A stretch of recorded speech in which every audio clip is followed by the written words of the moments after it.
اللہ کے محبوب علیہ الصلاۃ والسلام نے فرمایا کہ الا اخبرکم باہل الجنہ، میں تمہیں اہل جنت کے بارے میں خبر نہ دوں؟ تو پھر ارشاد فرمایا الضعفاء المظلومون، جو مسلمان کمزور ہیں، ظلم و ستم سہتے ہیں، تو آقا کریم نے فرمایا کہ وہ اہل جنت ہیں۔ چونکہ بہت سارے گناہ کا کفارہ ان پر ہونے والے ظلم بن جاتے ہیں۔ اہل ایمان کو دنیا میں جو تکلیفیں پہنچتی ہیں تو ان تکلیفوں کے بدلے میں ان کو اجر دیا جاتا ہے، حتیٰ کہ جو اہل ایمان کے پاؤں میں کانٹا بھی چبھتا ہے اللہ اس کی بھی ان کو جزا عطا کرتا ہے۔ اور ایک حدیث پاک میں آتا ہے کہ اہل بلا کو جو قیامت کے دن اجر و صلہ عطا کیا جائے گا تو لوگ آرزو کریں گے کاش کہ ہماری کھال اور ہمارا جسم لوہے کی کینچیوں سے کاٹ دیا گیا ہوتا، تو آج جو صلہ اس کا حشر کے روز دیا جا رہا ہے۔ تو حالات میں بعض اوقات اس طرح کی صورت بن جاتی ہے کہ یا آپ ظالم بنیں یا آپ مظلوم بنیں، تو اس وقت مظلوم بننے کو اختیار کر لیجئے گا، ظالم کبھی بھی نہ بنیے گا، چونکہ ظالم کا ٹھکانہ آتش دوزخ ہے اور مظلوم کی جگہ اللہ کی جنت ہے۔ پھر فرمایا الا اخبرکم بخیارکم، میں تمہیں خبر نہ دوں جو تم میں سب سے زیادہ بہتر ہیں؟ تو پھر جھولیاں پھیل گئیں، تو فرمایا تم میں سے سب سے اچھے وہ ہیں کہ جو اچھے اخلاق کے حامل ہیں، جن کا خلق اچھا ہے، جن کے رویے خوبصورت ہیں۔ اور پھر آقا کریم علیہ السلام نے فرمایا الا انبئکم بشرارکم، میں تم میں سے جو شریر ترین لوگ ہیں ان کی خبر دوں؟ السرسارون المتشدقون المتفہقون، یہ وہ لوگ ہیں کہ جب مجلس ہو رہی ہو تو سب لوگوں کو برابر بولنے کا حق ہوتا ہے، اور کچھ لوگ تکبر کی وجہ سے بولتے ہی رہتے ہیں اور وہ سمجھتے ہیں کہ بس مجھے ہی حق ہے بولنے کا، اور وہ کسی کو موقع نہیں دیتے، اور کوئی بولے تو پھر اس کی بات کاٹ کے بولنے لگ جاتے ہیں۔ المتشدقون المتفہقون، یہاں وہ لوگ مراد ہیں کہ جو خام خواہ کا تکلف کرتے ہیں اور زبان کو بل دے دے کے اور منہ بگاڑ کے مشکل لفظ بول کے اصطلاحات بول کے لوگوں پر اپنے علم کا رعب جمانے کے لیے کہ میں بڑا بلیغ ہوں اور بڑا فصیح ہوں، اور اسی طرح کچھ لوگوں کو یہ بڑا ہوتا ہے کہ وہ فرنگی زبانیں جانتے ہیں، تو وہ عام دیہاتی لوگوں کے ساتھ بھی گفتگو کریں تو وہ مشکل سے مشکل الفاظ بولتے ہیں،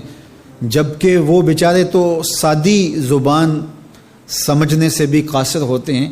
تو یہ کوئی دانش مندی نہیں ہوتی کہ آپ جو ہے وہ بھاری بھرکم الفاظ بول کر کسی کے اوپر جو ہے وہ رعب جما رہے ہوں، تو یہ بات نہیں ہوتی۔ جب بات کریں آپ تو جس طرح کے لوگ ہوں اس طرح کی بات کی جائے اور اس طرح کی مثالیں ان کو دی جائیں۔ قرآن مجید میں اللہ تعالیٰ نے فرمایا کہ وہ اس بات پہ شرم نہیں اللہ کرتا کہ وہ تمہیں مچھر کی مثال دے۔ مچھر کی مثال دے کر کے اگر تمہاری بات سمجھ میں آتی ہے، اور مکڑی کے جالے کی مثال دے کے اگر تمہاری بات سمجھ میں آتی ہے تو اچھی بات ہے۔ دیکھو چھوٹا بچہ ہو، دودھ پیتا ہو تو اس کو یخنی تو نہیں پلائی جاتی، اس کا معدہ خراب کرنا ہے، وہ برداشت نہیں کر سکتا، اس کو وہ دیا جائے جو وہ برداشت کر سکتا ہے۔ اس لیے آپ کے مخاطبین کس طرح کے ہیں؟ کلم الناس علی قدر عقولہم لا علی عقولکم، میرے اور آپ کے آقا و مولا نے فرمایا جب بات کرو تو لوگوں کے فہم کے مطابق کرو، اپنے فہم اور اپنی عقل کے مطابق نہ کرو۔ علامہ اقبال علیہ رحمہ کی شاعری اور ان کا خوبصورت ادب اگر آپ دیکھیں تو اہل علم کے لیے سوغات ہے، لیکن جب چھوٹے بچوں سے مخاطب ہوتے ہیں تو پہاڑ اور گلہری کے نام سے نظم لکھتے ہیں، جگنو کے نام سے نظم لکھتے ہیں، اور بکری کے نام سے نظم لکھتے ہیں، تو یہ ان کے مزاج کے مطابق بات ہوتی ہے۔ تو یہ حسن ہوتا ہے، اصل فصاحت ہے ہی یہ ہے کہ کس سے کس طرح بات کرنی ہے۔ تو میرے اور آپ کے آقا و مولا نے فرمایا کہ یہ شریر لوگ ہوتے ہیں۔ تو اللہ تعالی ہم سب کو اس کی توفیق عطا فرمائے کہ ہم نہ تو اہل دوزخ سے ہوں اور نہ شریروں میں ہمارا شمار ہو۔ ارشاد فرمایا الا انبئکم، کیا میں تمہیں خبر نہ دوں بے اکبر الکبائر، جو بڑے بڑے گناہ ہیں ان کی۔ وہ ہمہ تن گوش ہو گئے کہ جی حضور ارشاد کیجئے۔ تو آقا کریم نے جو پہلی بات ارشاد فرمائی الاشراک باللہ، اللہ کے ساتھ کسی کو شریک ٹھہرانا ہے، اس کی ذات میں، اس کی صفات میں، اس کے افعال میں کوئی شریک نہیں، وہ وحدہ لا شریک ہے۔ دوسری بات حضور نے جو ارشاد فرمائی وہ ہے وعقوق الوالدین، والدین کی نافرمانی۔ امام فخر الدین رازی نے تفسیر کبیر میں لکھا ہے کہ انسان کے وجود کا سبب حقیقی ذات باری تعالیٰ ہے اور سبب مجازی والدین ہیں۔ تو اس لیے گناہوں میں جو بڑے گناہ ہیں، اکبر الکبائر جو ہیں، ان میں سے دوسرا بڑا گناہ اللہ کے محبوب علیہ السلام نے عقوق الوالدین کو بیان فرمایا۔ تو والدین کے ساتھ حسن سلوک کرنے کی ہمیں تلقین کی گئی، اور یہ شریعت اسلامیہ کا ہم سے تقاضا ہے۔ اور ویسے بھی اولاد اگر طبعاً فطرتاً شکر گزار ہو تو وہ ہو ہی نہیں سکتا کہ وہ اپنے والدین کی نافرمانی کرے۔ اللہ کے محبوب علیہ السلام نے ایک موقع پہ ارشاد فرمایا کہ ملعون من سب اباہ، ملعون من سب اباہ، وہ شخص لعنتی ہے جو اپنے ماں باپ کو گالی دیتا ہے۔ تو کتنی سخت مذمت کی گئی اس شخص کی جو والدین کی نافرمانی کرتا ہے۔ ایک موقع پہ حضور علیہ السلام نے فرمایا رغم انف ثم رغم انف ثم رغم انف، 3 مرتبہ فرمایا۔ اس شخص کی ناک خاک آلود ہو، پھر اس کی ناک خاک آلود ہو، پھر تیسری مرتبہ فرمایا اس شخص کی ناک خاک آلود ہو۔ تو قیلا من یا رسول اللہ صلی اللہ علیہ وسلم، عرض کی یا رسول اللہ کس کی ناک خاک آلود ہو؟ تو آقا کریم علیہ السلام نے فرمایا من ادرک ابویہ عند الکبر احدہما او کلیہما فلم یدخل الجنہ، جس نے والدین کو، ایک کو یا دونوں کو، بڑھاپے میں پایا اور جنت میں داخل نہ ہو سکا، اس شخص کی ناک خاک آلود ہو۔ اور یہ تیسری بات ارشاد فرمانے سے قبل حضور نے تکیہ چھوڑ دیا تھا۔ حضور ٹیک لگائے تشریف فرما تھے، لیکن جب حضور یہ بات ارشاد فرمانے لگے فجلس وکان متکئا، تو حضور بیٹھ گئے اور حضور نے تکیہ چھوڑ دیا، اور حضور نے فرمایا الا وقول الزور، سن لو، تیسری چیز جھوٹی بات کرنا ہے، جھوٹ بولنا ہے۔ تو یہ ہے اللہ کے محبوب علیہ الصلاۃ والسلام کا سخت تاکید کرنا جھوٹ سے اپنی امت کو بچانے کے لیے۔ اچھا، یہاں ایک بات رک کے یہ سمجھ لیں کہ جھوٹ بہت بری چیز ہے، لیکن شرک اس سے بڑا گناہ ہے۔ تو اس کی تاکید اتنی زیادہ کیوں کی؟ حضور نے ٹیک چھوڑ دی اور آقا کریم علیہ السلام بار بار ارشاد فرماتے رہے۔ تو اس کی وجہ یہ ہے کہ شرک کو بڑا گناہ سارے سمجھتے ہیں۔ اسی طرح ماں باپ کی نافرمانی ہر شخص سمجھتا ہے کہ یہ بہت بڑا گناہ ہے، اور اگر کوئی شخص ماں باپ کا بے ادب ہو، گستاخ ہو، تو لوگوں کی نظروں میں بھی وہ گر جاتا ہے کہ یہ برا شخص ہے کہ ماں باپ کے ساتھ بدسلوکی کر رہا ہے۔ تو یہ دو گناہ ایسے ہیں کہ جو لوگوں کو اچھی طرح معلوم ہے، لیکن عمومی طور پہ جھوٹ بعض معاشروں کے اندر یوں رچ بس جاتا ہے کہ اس کو عیب نہیں سمجھا جاتا۔ اس لیے حضور نے اس پر خاص تاکید کی اور ٹیک چھوڑ کے آگے بڑھے، اور پھر بار بار ارشاد فرماتے رہے کہ اس کو چھوٹا نہ سمجھنا۔ جس طرح اکبر الکبائر میں شرک ہے، اکبر الکبائر میں عقوق الوالدین ہے، اسی طرح یہ بھی اکبر الکبائر میں شامل ہے کہ کوئی شخص جھوٹ بولے۔ تو جھوٹ بولنا یہ اللہ کی ناراضگی کا سبب اور ذریعہ ہے۔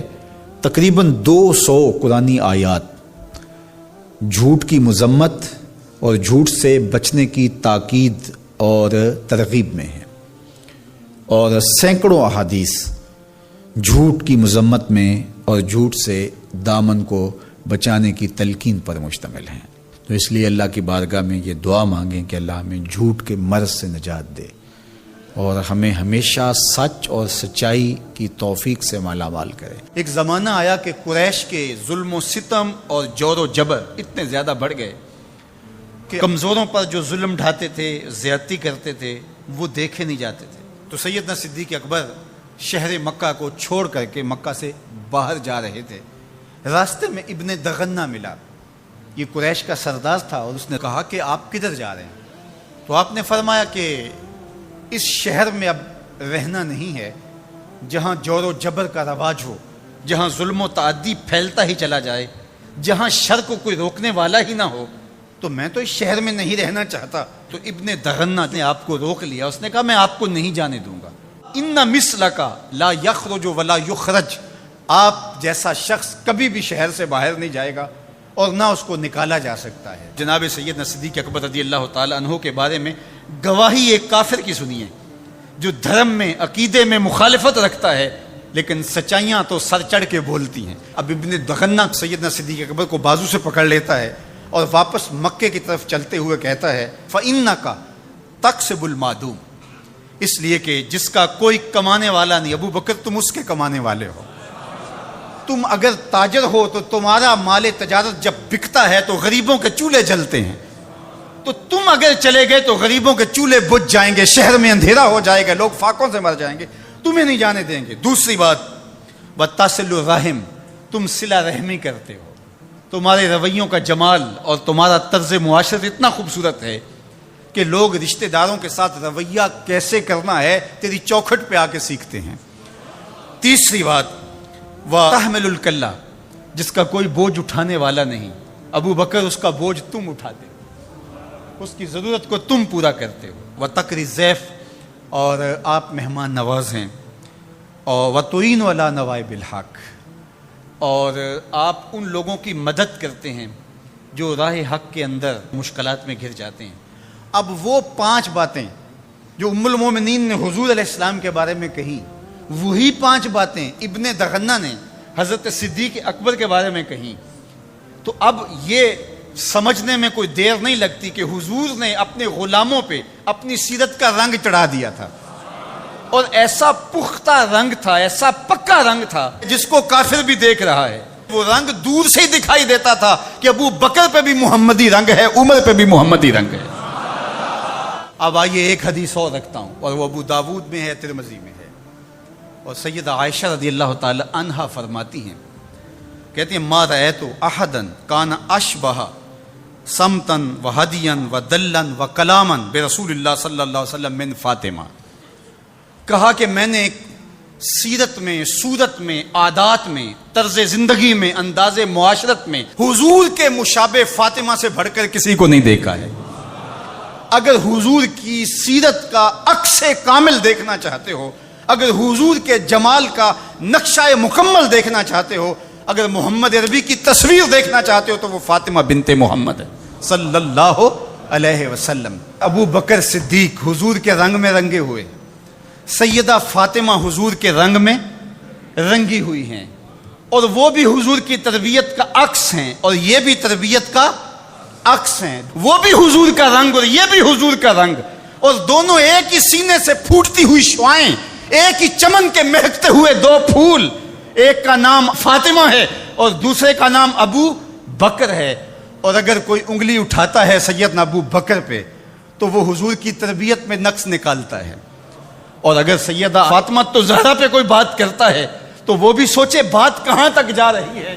اس امت کو الجھا دیا گیا، اہل بیت اور صحابہ کو الگ الگ خانوں میں بانٹ کر کے اس انداز کے ساتھ پیش کیا گیا کہ جس طرح اہل بیت کے ماننے والے اور ہوتے ہیں اور اصحاب رسول کے ماننے والے اور ہوتے ہیں۔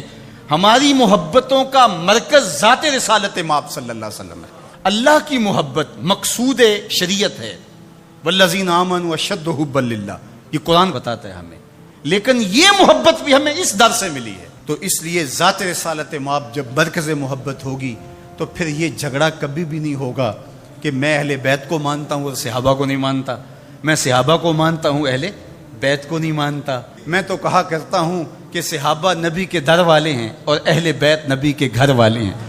ہم کہتے ہیں گھر والوں تمہیں بھی ہمارا سلام ہو، در والوں تمہیں بھی ہمارا سلام ہو۔ آقا کریم نے ارشاد فرمایا ذاقا طعم الایمان، ایمان کا ذائقہ، ایمان کی لذت، ایمان کا حظ، ایمان کا سرور، ایمان کا کیف اس شخص کو حاصل ہوگا من رضی باللہ ربا، جو اللہ کے رب ہونے پہ راضی ہو گیا، وبالاسلام دینا، اور اسلام کے دین ہونے پہ راضی ہو گیا، وبمحمد رسولا، اور محمد صلی اللہ علیہ وسلم کے رسول ہونے پہ راضی ہو گیا۔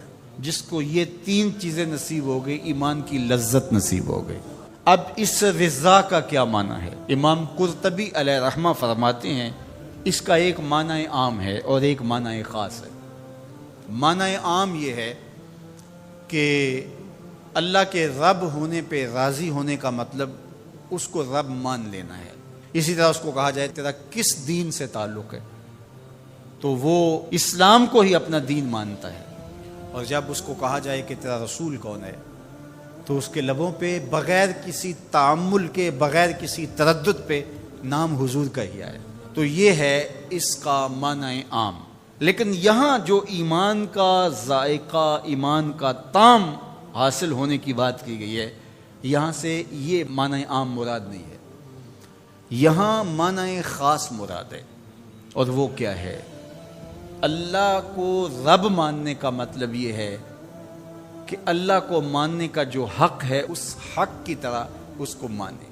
ایک ہے اللہ کو ماننا اور ایک ہے اللہ کی ماننا۔ تو جو اللہ کو تو مانتا ہے لیکن اس کے احکام کو نہیں مانتا، اس کے دیے گئے نظام کو عملاً قبول نہیں کرتا، تو پھر وہ ایمان کی لذت حاصل نہیں کر سکتا۔ خالق حقیقی اس کو مانتا ہے تو پھر اپنا سب کچھ اس کے دستے قدرت میں سمجھے۔ جب اس کی پناہ میں آ گیا ہے تو پھر کسی کا ڈر اور خطرہ کیسے آ؟ جب اس کو خالق و رازق مان لیا ہے تو کسی کی دہلیز پہ ہاتھ کیوں پھیلائے گا؟ جب اس پہ توکل کر لیا ہے تو پھر اس کے پائے ثبات میں لغزش کیسے آئے گی؟ اور دوسری بات، اسلام کے دین ہونے پہ راضی ہو گیا۔ جب اسلام کو مان لیا تو اسلام پورا نظام زندگی ہے، تمہاری خوشیوں کا بھی خیال رکھتا ہے، تمہارے غموں کو نبھانے کا دستور کیا ہوگا وہ بھی تعلیمات دیتا ہے۔ یہ نکاح ہم کر رہے ہیں شریعت کے مطابق اور یہ مسجد میں کر رہے ہیں، اور یہ جو بھنگڑا ڈال رہے ہیں یہ ہمارے خاندان اور قبیلے کے لوگوں کا تقاضا تھا، اور تم قبیلے کو بھی راضی رکھتے ہو، رب کو بھی راضی رکھتے ہو، ایسا تو نہیں ہوگا، ایک کو ہی راضی رکھنا پڑے گا۔ تو جب اسلام کو اس طرح مان لیا کہ جب بھی کوئی قدم اٹھانے لگے تو سوچا اسلام کیا کہتا ہے۔ اگر آپ کو اسلام میں سے اس کی تعلیمات نہ ملے تو پھر تو کہنا کہ اسلام کامل دین نہیں ہے۔ میں شادی کرنے جا رہا ہوں، یہ میرا ایک مسئلہ ہے، تو اسلام اس کے بارے بتاتا ہی کوئی نہیں۔ اسلام بتاتا ہے کہ تم نے رشتہ تلاش کیسے کرنا ہے، اسلام بتاتا ہے کہ تم نے پیغام نکاح کیسے بھیجنا ہے، اسلام بتاتا ہے کہ نکاح میں کتنے لوگ کم از کم شریک ہوں، گواہ کیسے ہوں، اسلام بتاتا ہے کہ تم اس کی خوشی کا اظہار کیسے کرو، جب نکاح کیا ہے تو اس وقت تم نے خرما کیسے لٹانے ہیں، اور شب زفاف کا صدقہ تم نے ولیمے کی صورت میں کیسے ادا کرنا ہے۔ اسلام تمہیں ایک ایک جزیہ بتاتا ہے۔ میرے حضور نے فرمایا انما انا لکم مثل الوالد، میں تمہارے لیے باپ کی جگہ پہ ہوں۔ اگر تم میں سے کوئی شخص بیت الخلاء میں جائے تو پہلے اپنا بایاں قدم آگے رکھے۔ جس طرح باپ چھوٹی چھوٹی چیزیں اپنی اولاد کو بتاتا ہے، تو فرمایا تم واش روم میں جاؤ، بیت الخلاء میں جاؤ تو پہلے بایاں قدم آگے رکھو۔ کیوں؟ انما انا لکم مثل الوالد، میں تمہارے لیے باپ کی جگہ پہ ہوں۔ اللہ اکبر۔ تو جب اتنی چھوٹی چیزیں بھی، اتنی عام چیزیں بھی اسلام تمہیں بتاتا ہے تو پھر ضرورت کیا ہے کہ کسی اور دھرم کو دیکھیں، کسی رواج کو دیکھیں، کسی ازم کی طرف نظر اٹھائیں اور کسی کلچر اور تہذیب کا سہارا دیں۔ ہماری تہذیب بھی اسلام، ہمارا کلچر بھی اسلام، سب کچھ اسلام ہے۔ تو جب ہم نے مان لیا اسلام کو تو پھر مان لیا، پھر ماننے کا جو حق تھا وہ ادا کر دیا، تو پھر اسلام کا مزہ آنا شروع ہوگا۔ تیسری بات، وَبِمُحَمَّدٍ رَسُولًا، وہ اس بات پہ راضی ہے کہ یہ میرے رسول ہیں، یہ میرے ہادی ہیں، یہ میرے قائد ہیں، یہ میرے رہنما ہیں، یہ میرے مرشد اعظم ہیں۔ تو جب نظر ادھر جم گئی تو پھر کسی اور سمت نظر اٹھے گی؟ جب انہیں مان لیا، وہی ہادی اور رہنما ہیں، وہی مقصود ہیں، وہ محبت کا مرکز ہیں، وہ عقیدتوں کا محور ہیں، ہر درد میں ہمارا دارو ہیں، علاج ہیں، چارہ ہیں، ہر مرض کی شفا ہیں، تو پھر کسی اور سمت نظر کیوں اٹھا کے دیکھیں گے؟ تو اگر ادھر بھی دیکھتے رہے اور کہا کہ نہیں ہم ادھر سے بھی کچھ لے لیں گے تو اس طرح پھر ایمان کی لذت نصیب نہیں ہوگی۔ تو تو جب انہیں رسول مان لیا اور اس طرح مانا کہ انہیں مانا انہیں جانا، نہ رکھا غیر سے کام، انہیں مانا انہیں جانا، نہ رکھا غیر سے کام، للہ الحمد میں دنیا سے مسلمان گیا، پھر ایمان کا مزہ آئے گا نا، پھر ایمان کا سرور نظر آئے گا نا۔ کمایا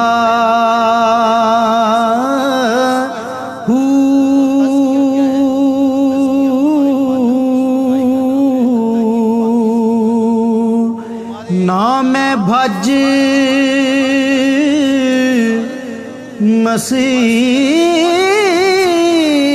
مسیتی وڑیا نا تسبہ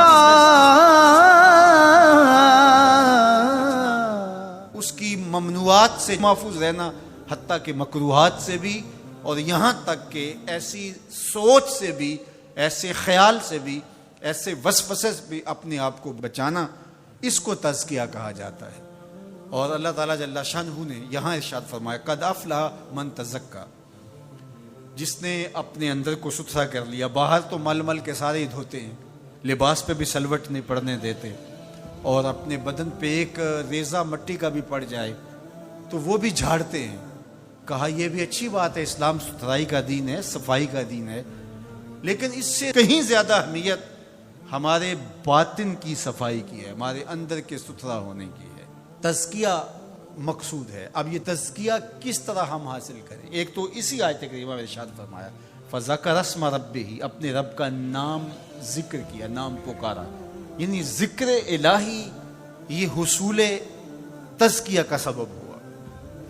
فصلی، اور دوسری بات ارشاد فرمائی نماز۔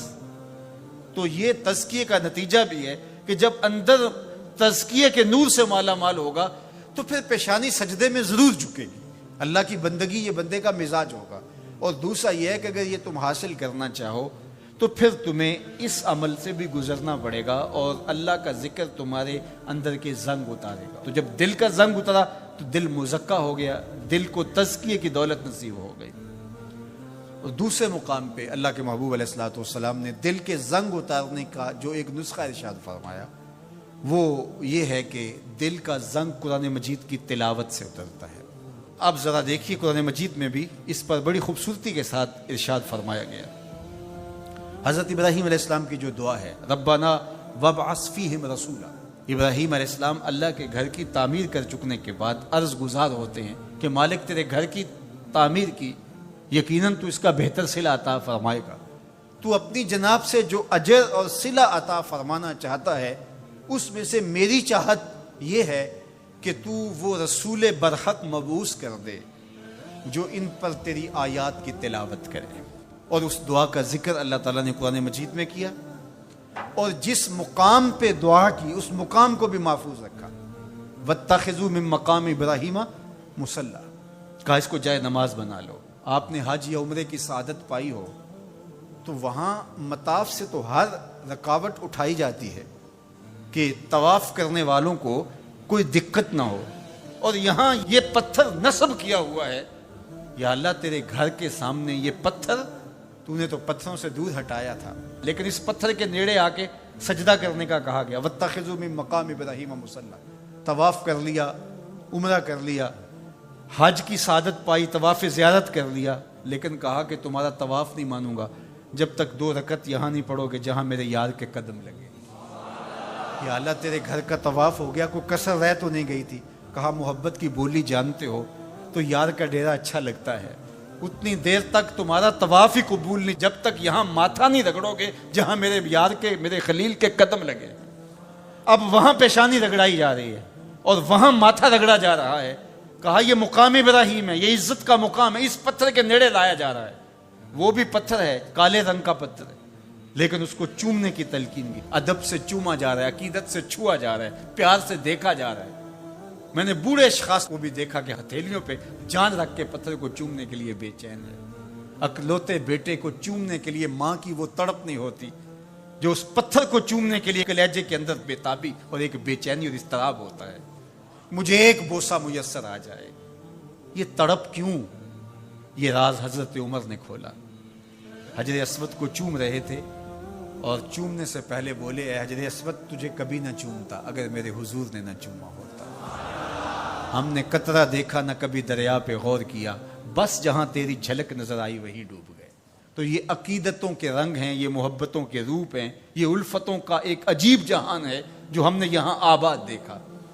تو یہ پتھر ہو کر کے بھی عزتوں کا ظرف قرار پایا اور اس کو سینے کعبہ کے اندر نصب کر دیا گیا. کہا یہ نشان ہے، یہ شاعر اللہ میں سے ہے، یہ جائے نماز بنا لو. یہ عزتوں کا ظرف قرار پایا. اس کو یہ عزت کیوں ملی؟ اس لیے کہ حضرت خلیل اللہ کے قدم لگے. اچھا کیا حضرت ابراہیم کے قدم ساری زندگی اسی پتھر پہ لگے یا کسی اور پتھر پہ بھی لگے؟ ظاہر ہے یہ سارا علاقہ ہی پتھریلا تھا، ان کے قدم تو جگہ جگہ لگے، لیکن کسی اور پتھر کو محفوظ نہیں کیا گیا. اس پتھر کو محفوظ کیوں کیا گیا؟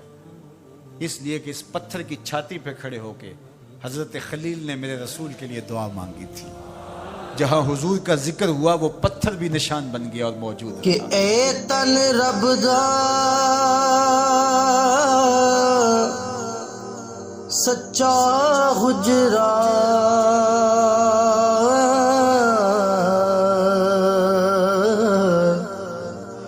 تے کھڑیا با